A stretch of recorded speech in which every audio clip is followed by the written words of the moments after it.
Hello everyone, my name is Tapio Pesola and I'm the Investor Relations Manager here at F-Secure. I would like to warmly welcome you to our Q1 webcast today. With me today I have our CFO, Eriikka Söderström, who will next run through the financials and the business update from the previous quarter. After Eriikka's presentation there is time reserved for questions, at which time we'll allow you to unmute yourselves. So with that, thank you for joining us today, and now I give the floor to Eriikka. Thank you, Tapio. So my intention today in this call is to share with you our progress now in the first 3 months of 2018. But before we start, I'd like to discuss a bit about the restatement we have made related to our comparative financials.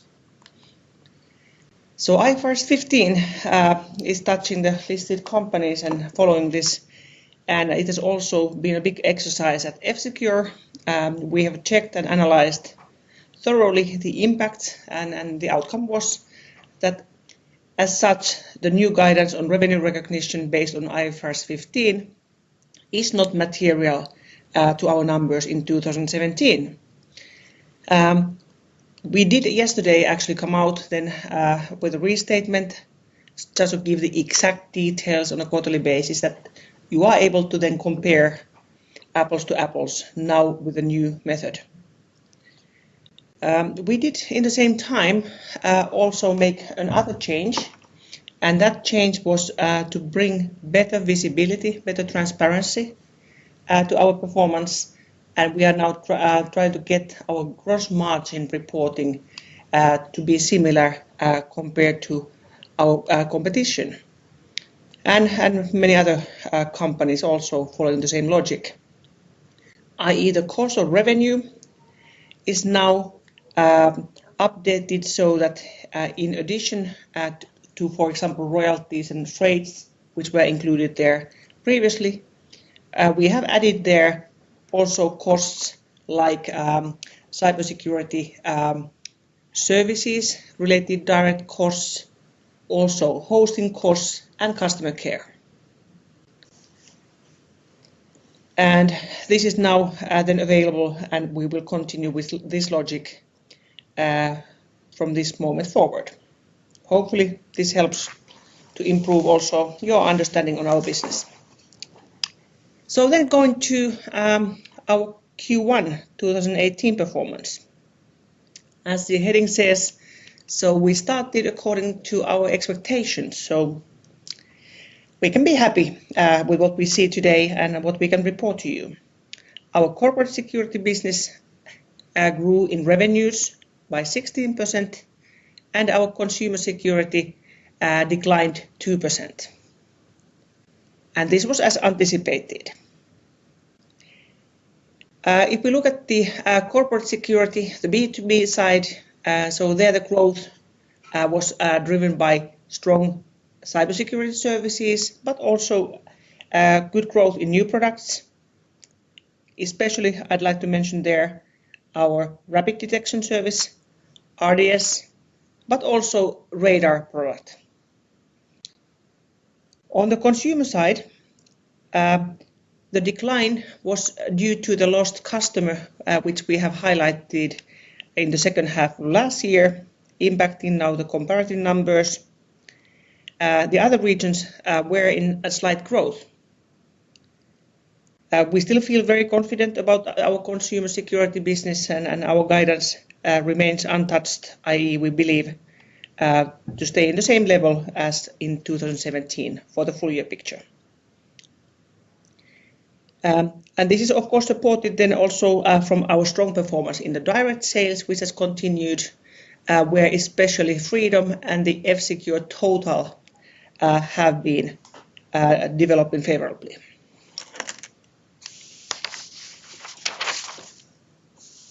All right, so let's then move forward and have a look at the numbers, how they came out. So the first quarter revenues 43.1 million euros, so the revenue growth 6%. And as I already mentioned, for the corporate security 16% growth, and consumer security declined by 2%. And the EBIT, that I was very happy with, 2.3 million euros. It was clearly stronger than last year. This time we have seasonality in EBIT. And the revenue percent against revenue was 5.2%. And as a reminder, so we are heavily investing in the for B2B business to make sure that we catch the opportunity. And thus, we are happy with this level of EBIT, which is also our planned profitability. From the earnings per share, that was 0, and the deferred revenue grew by 10%. And the cash position of ours remained very strong, 88.5 million euros, with financial assets that are currently, by the way, valued differently in our profit and loss statement compared to the previous practice due to another IFRS change. And as you can see from the personnel, so we continue to grow personnel as well. So 41 people was our net increase in Q1 compared to the end of the year situation. So a good start for the year, 3 quarters to go, but I'm pleased with the performance where we stand right now after 3 months. And then let's move on and have a look at the quarterly trend. And here, this is showing our EBIT, and you see the seasonality in this picture. But of course, remembering the guidance that we had given already related to our year-end numbers. So looking at the situation that we are now able to make more in Q1 gives a good starting point for the year. So 2.3 million euros this quarter compared to 1.6 that we had. And there is fluctuation on quarterly basis, as you can see.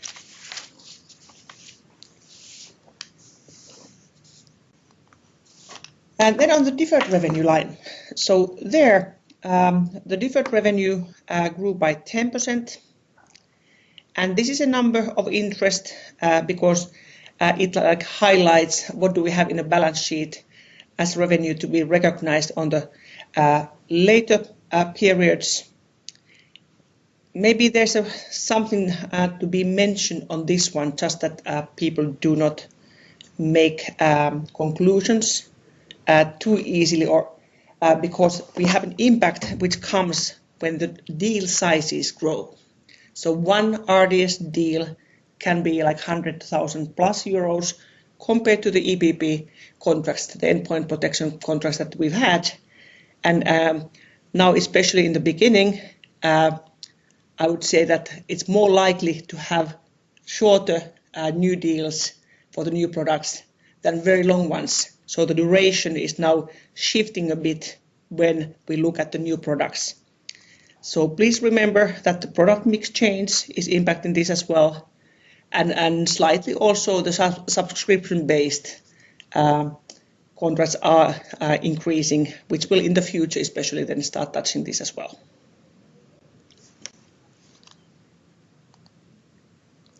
And then let's look at the B2B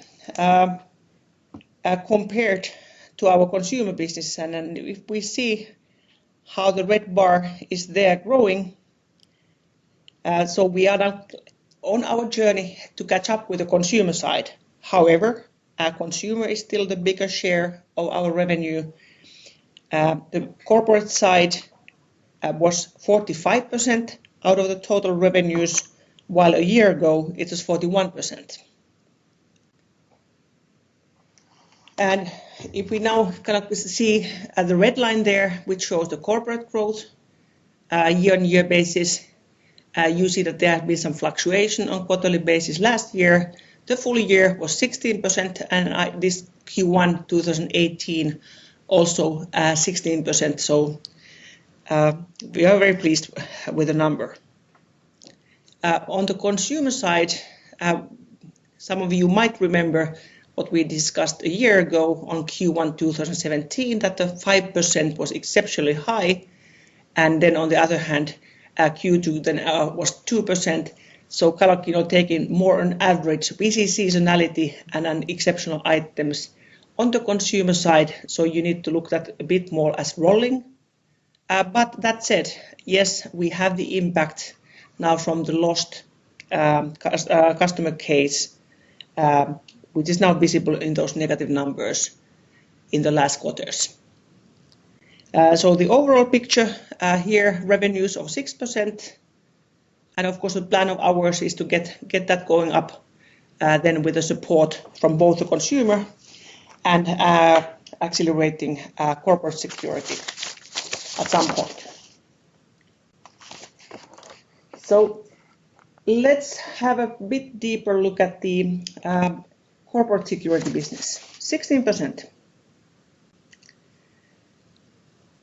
So we had good progress with Rapid Detection Service, RDS, and where we saw significant wins in several demanding customer segments, like verticals.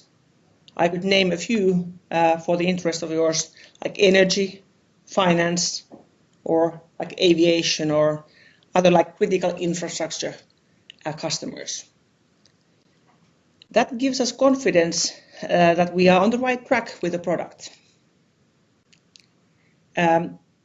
We acknowledge that we are strong with our brand in Finland and in Nordics, and we have a strong starting here with RDS also in Finland, and now we need to expand it to the other countries more strongly than what we see right now. We have good starts and deals also in several other places, and as we say that the regional sales expansion continues with new products.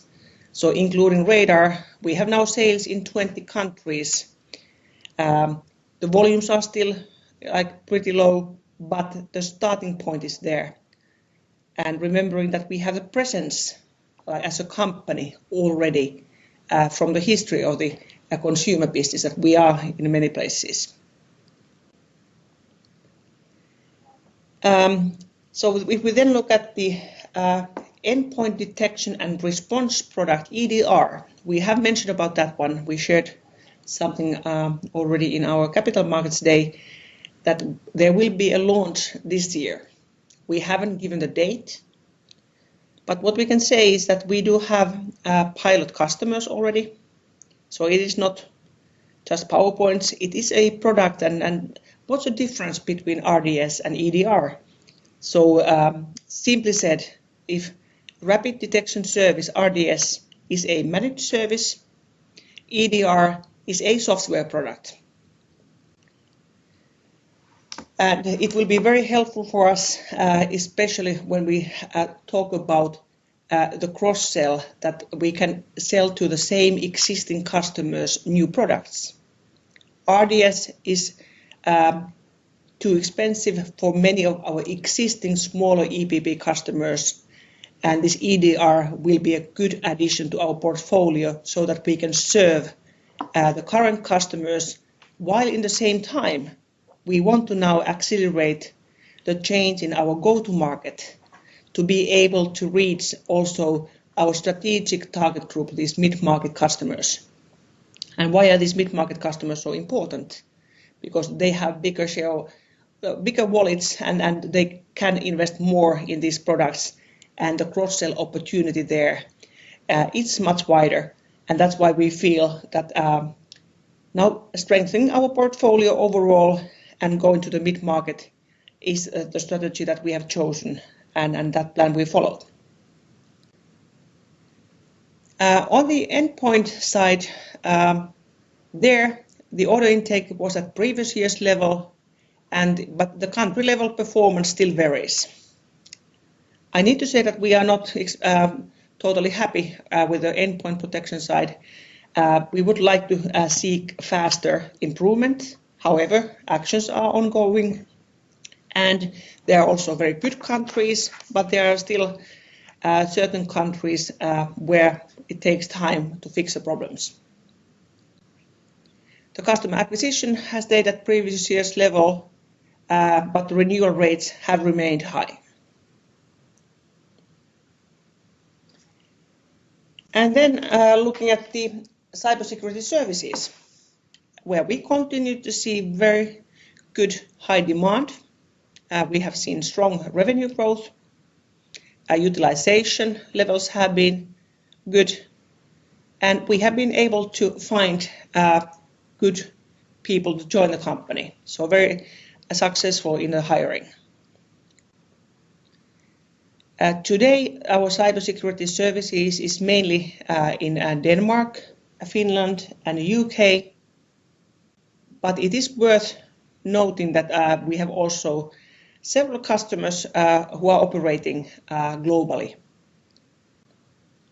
And also the share of order intake now from other countries is starting to increase. So overall, talking about the corporate security and our choice to put emphasis on the capturing the opportunities in this side are also visible how we organized ourselves. So in February, we made a change in our organization where we had a consumer business unit to stay as they have been, but then the rest of the organization for the corporate side, we split into functions. And why did we do that? Because we wanted to make the control span and also the visibility and focus much closer to the highest level of the company. So that in a way our CEO is now leading the B2B business directly. We also got a great addition to the team. Juha Kivikoski, with strong experience in the industry and also in the channel, joined us, and he leads our B2B enterprise and channel sales. And then our two Jyrkis, they kind of new organization got new exciting positions. So overall, B2B has gone as planned. The year is young, 1 quarter behind, but we continue executing the plan that we have, and we have good talent on board. Good position. Is now just time to execute the plan. And okay, not jumping to my people picture yet. Let's talk about consumer before that. I like the people picture, it comes later. So on the consumer side then, yeah, what happened there? So I've already mentioned this reason for the revenue decline, which was this one lost operator partner. Overall, if we look at the KPIs that we follow in consumer business, they are good. Product activation rates have improved, and it's kind of giving us a solid, stable picture about the business outside of this one single customer. Discussions related to the Sense. So the hardware side has not been a big success, and we never kind of counted those in our numbers. So it's not a disappointment from that perspective. However, it's like a proof of concept, at least in my view, where we now strongly can continue the discussions about opportunity to bring Sense as software to the operators and device manufacturers. So Sense is really a good opportunity, a potential to support us in our consumer business going forward, but let's not expect too much on it in a short time frame either. And it's not visible in our numbers that we can plan here in the short term. Then about the direct sales. So interestingly, that business for us has been able to continue to grow.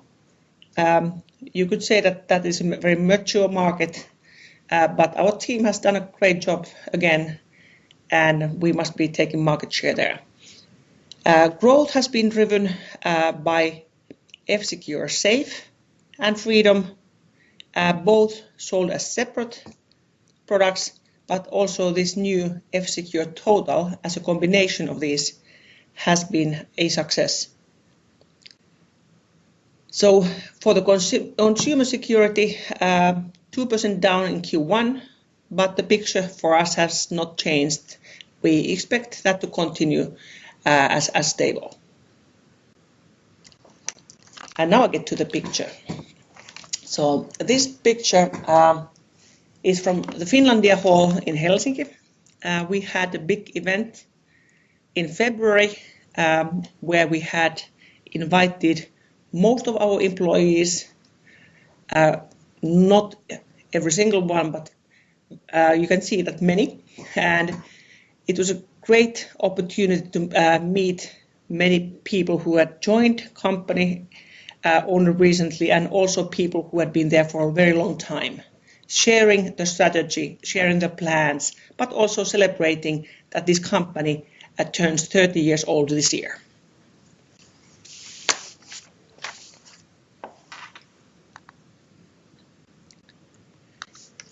So to summarize now, 1 quarter behind, and what are now the focus areas for us in 2018.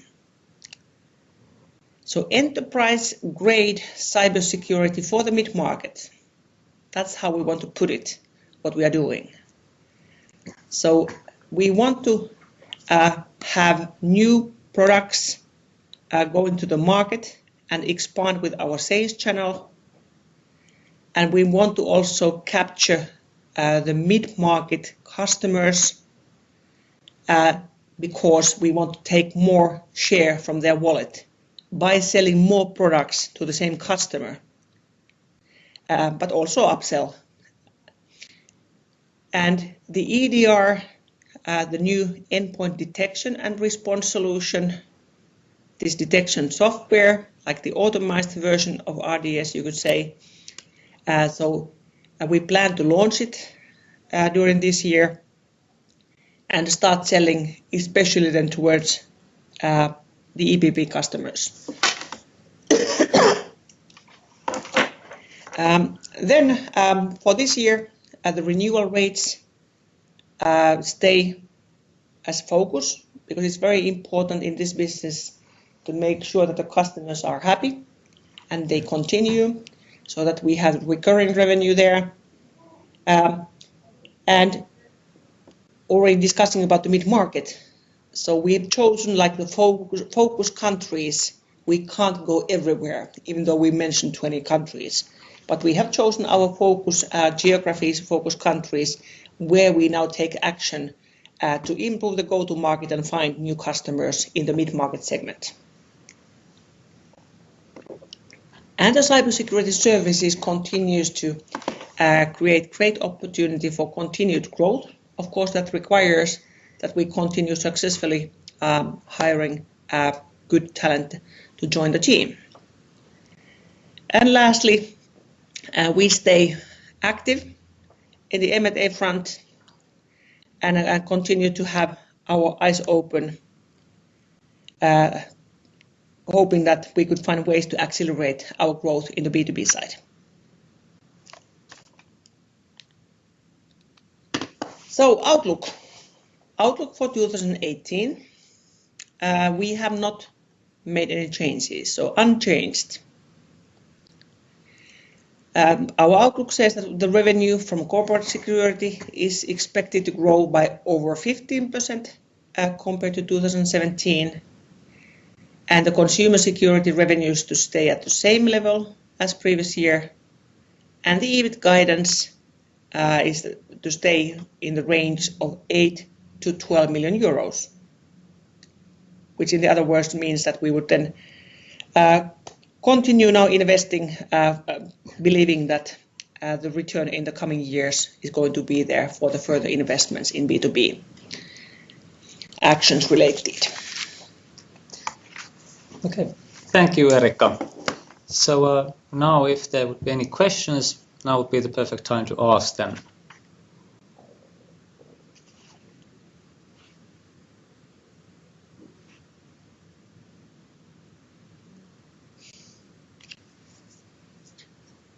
Okay. Then thanks again for joining us today, and we look forward to talking to you again in August with our Q2 results. Thank you. Have a nice day.